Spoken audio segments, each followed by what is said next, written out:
Onassis Foundation.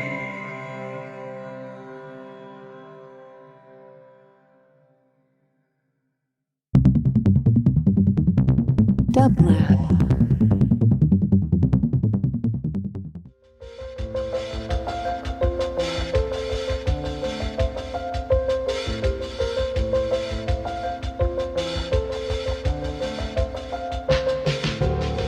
Welcome to the Quarantine Tapes, a daily podcast from Onassis LA and Dublab. Hosted by Paul Holdengräber, this series chronicles shifting paradigms in the era of social distancing.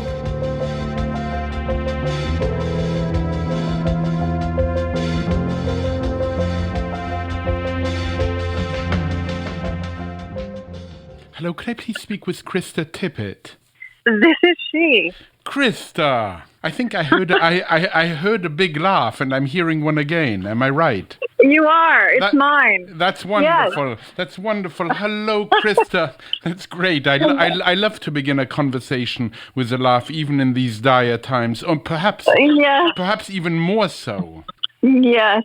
Well, yes. I'm quite serious these days, so thank you for getting a laugh out of me. Well, that is wonderful. I'm so very pleased, Krista, that you're part of these quarantine tapes. Thank you for taking the time. So you said you're quite serious these days. Tell me what makes you serious. Not that I wouldn't know, but I'd love to know from you. And really another way of beginning this conversation, perhaps, is to ask you how you've been spending these last 3 or 4 months of this quarantine. Mm-hmm.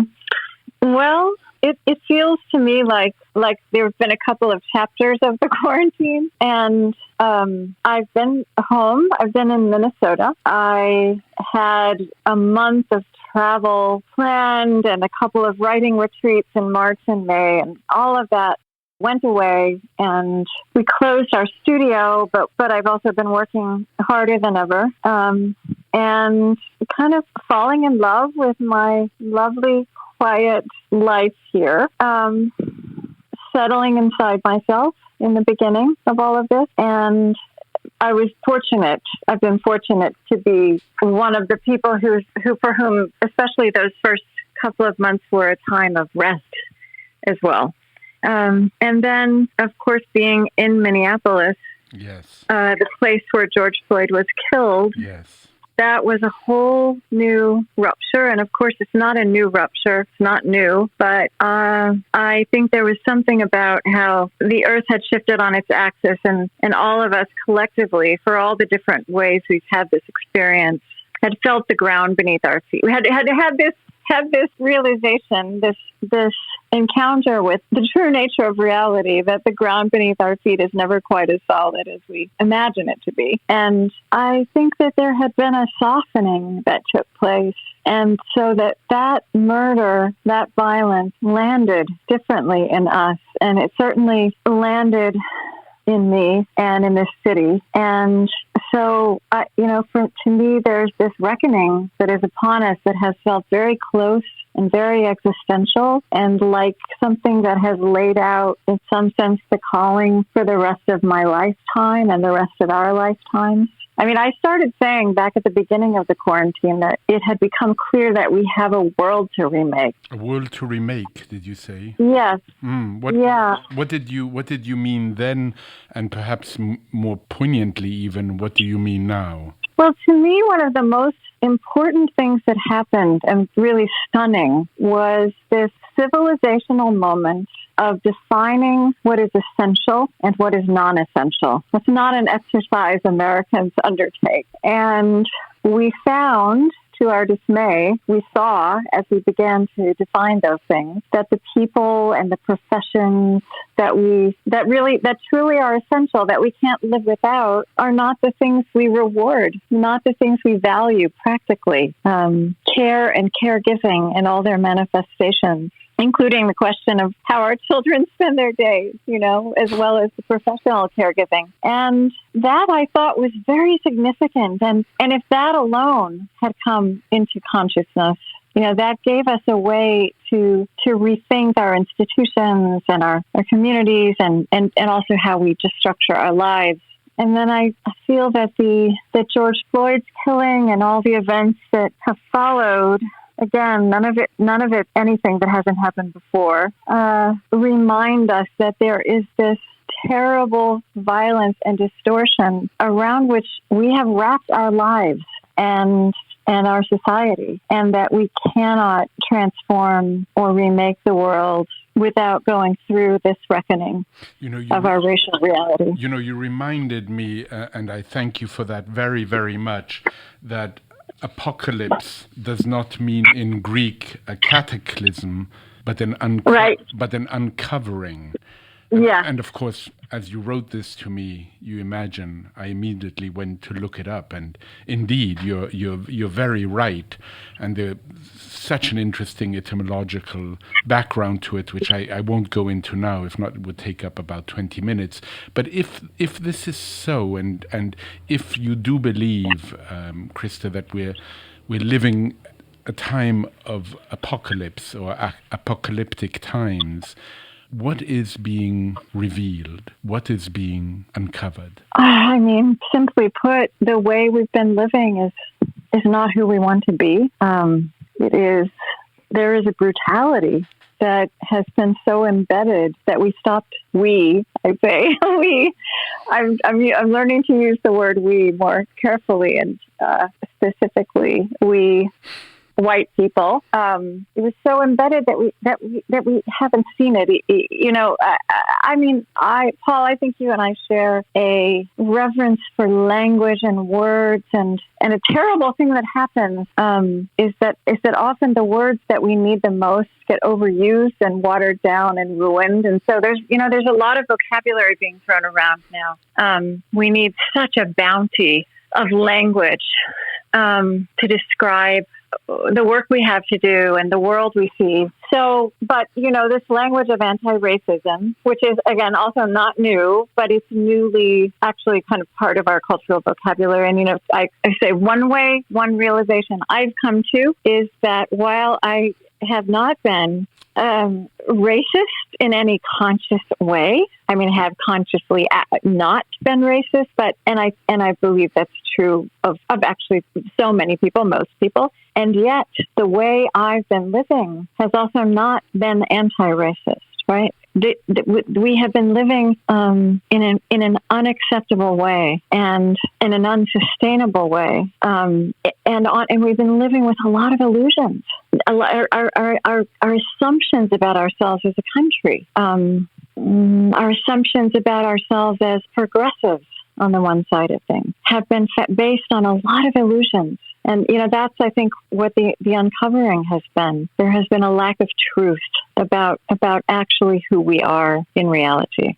You and I share a lot of things, and one of the things I think we share is not only a belief in the correct use of language or the precise use of language, but also the pleasure we take in questions.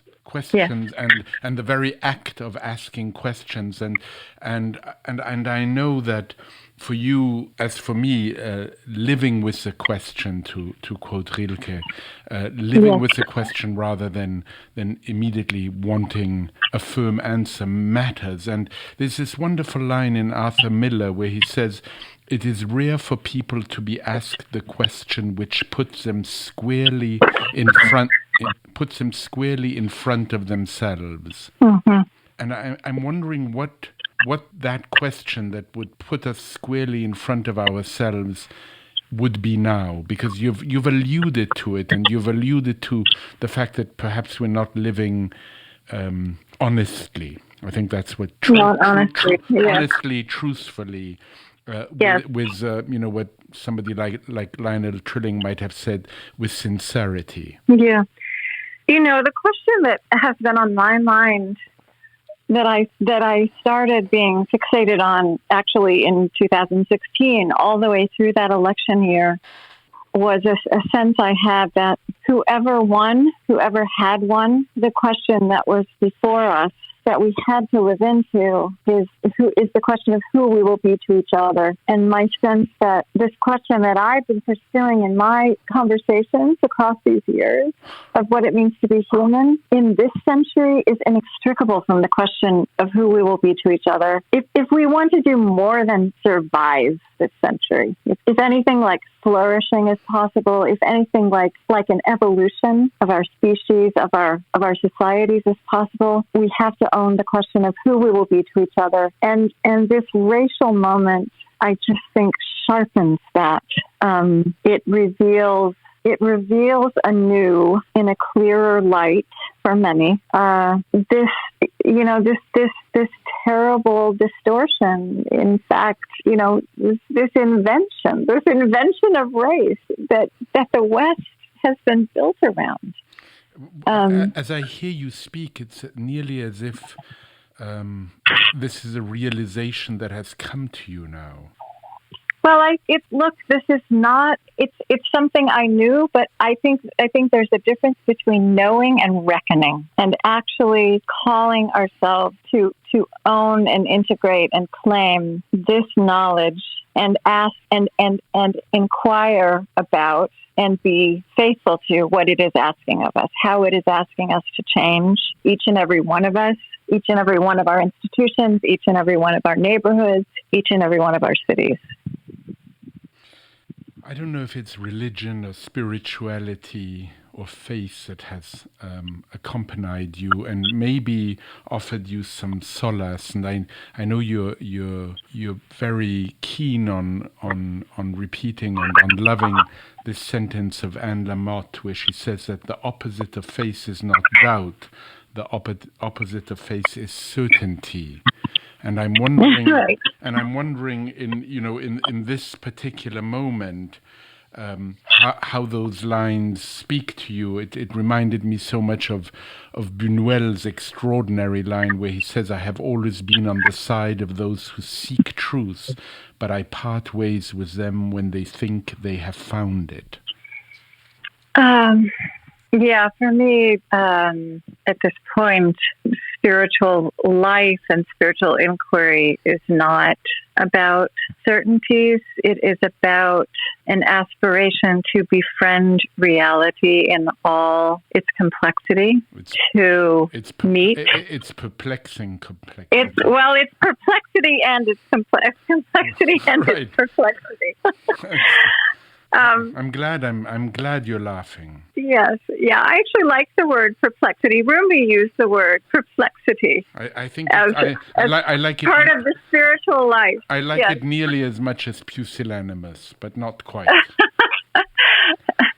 I think what for me, this moment, these multiple moments that have been the last few months, have also really brought forward this work, which to me is much more this spiritual work than achieving certainty. The spiritual work of joining inner life and a cultivation of one's inner life with outer presence in the world. I thought it was so interesting how the quarantine, the lockdown in those early weeks, all at once, it sent us all literally inside. Right. And I think spiritually inside, whether you were alone in lockdown or in a house full of people, there's this, it was an existentially shattering moment. And we were, and all of this, so much of the structure, not for everyone, but for many of us, so much of the structure of the way we've constructed our lives fell away. And we were alone inside ourselves with the pain, the fear, the grief, the confusion, in this interior place.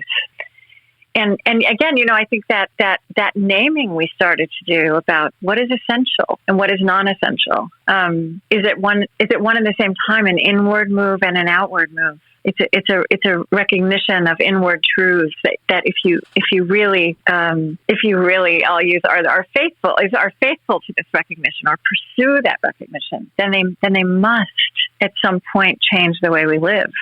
And also essential and non-essential were used not only in terms of our own needs and desires, but also in terms of people who were essential and people who were non-essential. Yes, people and professions, right? Of course, it was. It remains.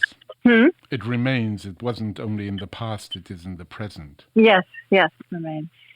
I wonder, this is a question about a current event, nearly a current event. With your eyes, Krista, what did you make of the president's photo op with the Bible?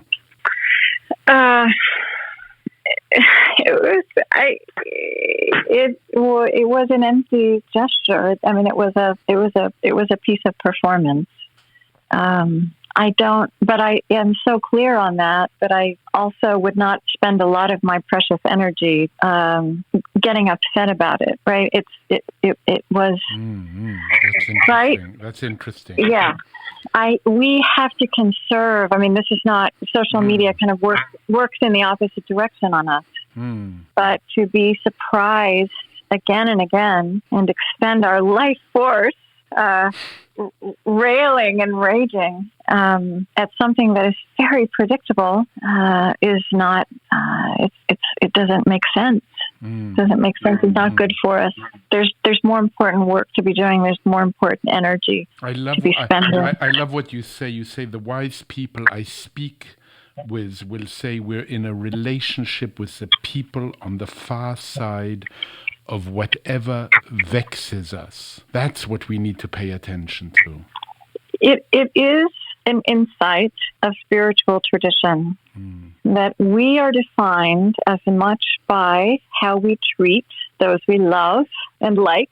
We are defined as much as that by how we treat those we identify as our enemies. And this is a practical reality, how we are interacting, reacting, spending our energy. That is shaping us from the inside out. And it's a hard thing to take in a moment like this where there's a lot to be against, right? I think wherever you stand, there is a lot that is, but we have to choose, right? We have to choose where we also, I think also the other discipline that goes with that is getting as clear and as rooted and grounded in what you love and what you want to make happen as much as what you want to tear down, as much as what you hate.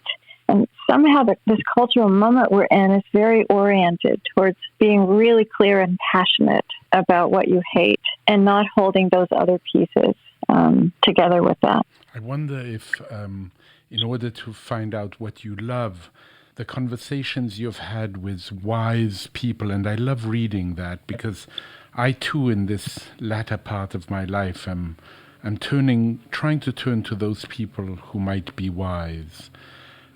Without naming names, I think we share some of the same interests, and perhaps they can help us lead to a clearer understanding, not just of turning away or fighting against. I know you're interested in people who are spiritual, but as you say, not religious. And I'm wondering, what does this rise tell us about the evolution of spirituality?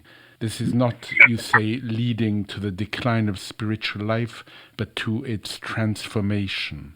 Yes, I believe that. And, Paul, I also believe that the great traditions, the religious traditions are an incredibly powerful and essential part of the human enterprise. So I'm not just about spiritual, but not religious. I think theology is a great discipline for asking questions of meaning, for a sophisticated analysis of the human condition that is simply not pursued in our other disciplines in the same way. And so, I think it's an interesting moment in this regard. Well, I'll give you a really practical example and then a more kind of mega example. Here in Minneapolis, there were some nights of violence and, police precinct burned down, and then there there were buildings burned down in a section of Minneapolis and also a section of St. Paul. If you watched it on the news, you would have thought the entire city was burning, and that was a problem with the news. But that's what we saw. Yeah, well, and that's a whole other challenge. And part of what you didn't see is what happened next, which is that this part of the city where also this murder had taken place of George Floyd was a place of grieving and mourning, of wounding. It was wounded on so many levels, and it also became this place of justice. It was like this landscape of care sprung up. I don't know if I'm sure you're familiar with Rebecca Solnit's writing. Of course, like the Paradise Built on Hell, right? Yes, and it was very much that phenomenon that suddenly there are hundreds of thousands of people, a lot of them young people, that we know how to do this. We know how to do this, and the disaster comes, and this part of us wakes up and steps out. And so where businesses had been destroyed, there was cleaning and there was clearing, and there was accompanying people who had been displaced, and just to get to the question you asked me, something that was very striking to me in both Minneapolis and St. Paul, in the parts of the city where there had been this damage and this wounding, there were churches that just kind of automatically became centers of refuge and help.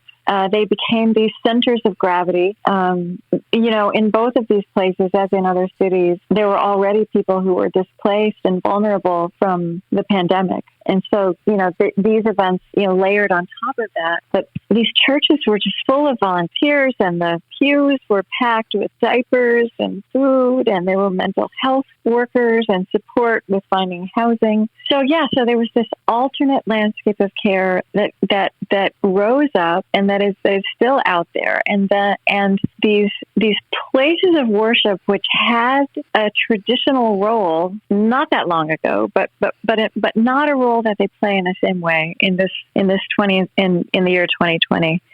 I feel we're actually stepping into, in some ways, more deeply into their, the core of what the traditions are about. So that's one thing that's on my mind, is watching that happen. And I just think that's such an interesting development when we've, started in some ways writing religion off, right? Writing religious institutions off. It's come back.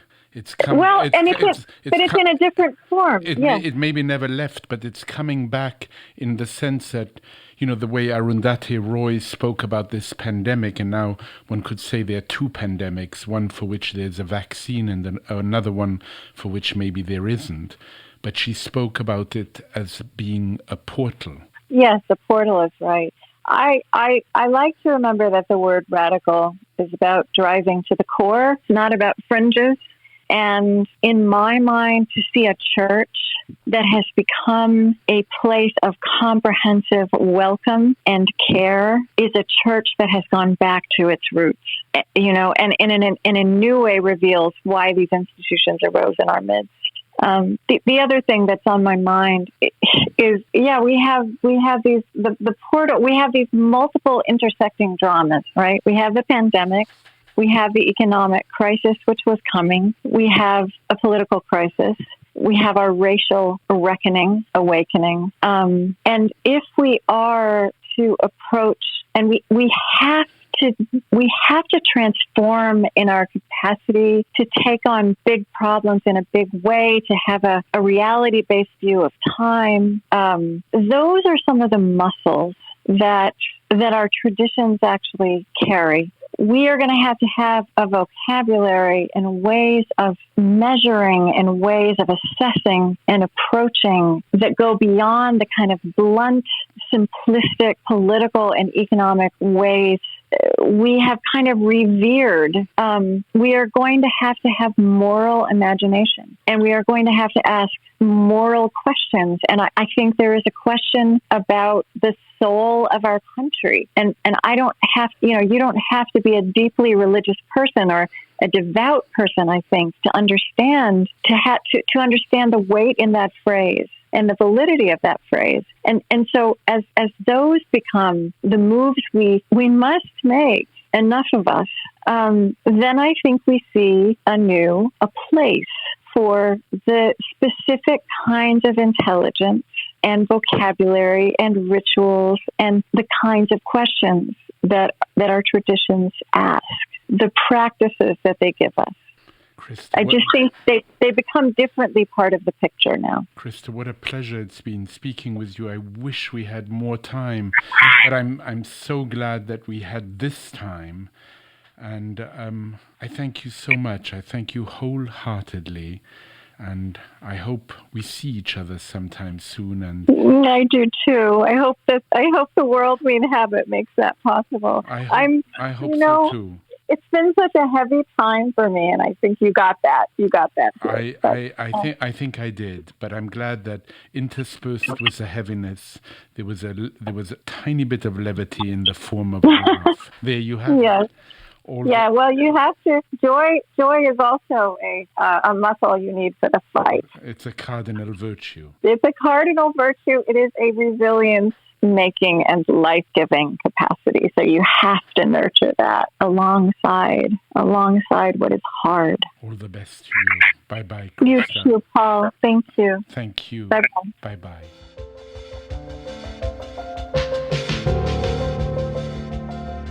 To support this show and Dublab's progressive programming, go to dublab.com/support.